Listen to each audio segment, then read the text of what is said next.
All right, peeps, welcome to the Culture and People podcast. Steph, in a few sentences, tell us who you are and what you do. My name is Steph Clarke. I am based in Melbourne, Australia. I'm from the UK originally, in case anyone is confused by my accent. I am a facilitator, a team coach, and a podcaster. I work with an organisation called Speak, where we help teams be better teams, is one of the many things we do, and leaders develop their leadership capabilities. And then I also have a podcast called Steph's Business Bookshelf, where I talk about the 3 big ideas from the best non-fiction books that I've been reading. Oh, I love your podcast. I love following you on Instagram. I have to be careful. I have to follow the books in small doses because you make me want to spend money. And I said this year, I was like, you have to read a book before you buy a book. So dangerous. Like but a one highly, kind of, yeah. highly recommend the podcast, guys. She does a great job of breaking down some pretty cool books. So, and Steph is a past guest on our long form podcast, Build High Performing Teams. We talked at the beginning of COVID and actually did two really quick episodes together. So we'll link those below so people can get a taste of you there also. So Steph, with your work, you do so many things to impact culture and people, but what is your favorite part about influencing this type of work around organizational culture or people? My favorite thing is working with groups. I know, some people I tend to find in my peers, when I talk to others who do similar work, there's a real kind of preference between the group work and the one-on-one work, like the kind of coaching, mentoring stuff, and then the group. I love the group work. I love working with teams, and particularly intact teams who need to just kind of hone their ways of working, get aligned on what their priorities are, work out who they are as a team. And that's usually actually where I start is, who are you as a team? Like, what is your purpose? And I don't mean that in just this kind of big nebulous why question of existential crisis, but what is it? Who relies on you? Who do you need to be as a team to be effective in the work you're doing? And also to see, particularly for leadership teams, which is mostly where I work, to see that leadership team as your first team.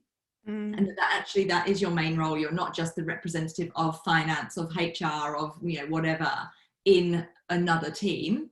You are a member of the leadership team.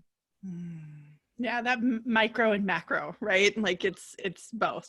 It's both. Yeah. I think that's great. So I'm hearing from other top leaders like yourself that engaging employees can be a challenge. So what are your thoughts? Ask the people. And I think this is we sit around, or as we see leadership teams or groups or whatever sort of sit around scratching their heads going, how do we improve engagement, and trying to do it in a vacuum without having had that interaction. And I don't just mean another survey. Like, yes, that can help, but actually sometimes you make the situation worse because you've asked the question and then not done anything about it for the last 5-10 years or whatever. So ask the people, like use the resources that you've got, because the answers are there. That if you're wondering what the answer is, the chance that you haven't actually asked the right question of the people who it actually matters to. So my thought on engaging new people is to ask your people, what does engagement even mean? Like, define that, because what it means to one person will be very different to someone else. Yeah, I think that's the easy. No, it's not easy. The simple, direct answer is ask your people, right? They will tell you. I agree with you. They have the answers. It is about them anyway. And so I'm curious on the next question, the advice that you would share with an organization who wants to grow their culture or their people operations. What general advice do you have to share? But maybe start us out, Steph, as a build up from that last question, which is what is the best practice maybe around asking? What should that best practice look like? You can be really creative with it, which is the bit I love, and I love designing these kind of really creative workshops and things, but ones that aren't just creative, it's not sort of just style over substance, that actually get the right answers, but take people to a place that they maybe haven't thought of. So rather than just people just going, oh, well, I guess I'd like some discounted gym memberships or something, like, fine. But actually, what does work mean to you? Like, how important is work? Like, what motivates you? And especially now, and I think we're at if we kind of take this period of time, which I know this, maybe then isn't evergreen or whatever, but the interesting thing is, and I saw a kind of headline about this the other day, like employers are going to have to almost remake the case for the office. So offices are going to have to be really worth coming back to. And for most people, when you kind of have this conversation with them, they'll say, the reason I want to go back to the office is for the people. If no one else is there, I'm not going to go. So it's then it's putting all of that into perspective and just going, let's not focus on the kind of surface stuff. Like, do we need more plants here? Like, and the answer is probably yes, by the way, but like, that's probably yes. It's also not probably the only thing you need to worry about. So I think, to kind of try and summarize all of that, it's number one, it's defining what does actually the work experience look like, not just employee engagement, because I think that again becomes quite nebulous and quite hard to kind of pin down. But actually, what do we want the experience of work to be? What do our people want the experience of work to be? And what could we be? And I think this is the other thing as well, is not doing this in the isolation of your organization or maybe even your industry. So going, and it's very easy to kind of throw out, oh yeah, but that's okay for Google, or blah blah blah. But there's so much we can learn from other industries and other organizations, maybe within our own industry, about the art of the possible and what great, well, not going to say good, but what great could even look like. And if we, let's throw a book recommendation in. There's a book called The Everyone or An Everyone Culture by Robert Keegan and Lisa Leahy, which is just incredible for really broadening your mind on what a radically different culture and way of working could look like. I haven't read that. See, this is the problem with you and me. I'm always getting these great suggestions, but that sounds like a great book. In Everyone Culture. I love, because I'm such a futuristic thinking Steph, I love the question is, what could we be?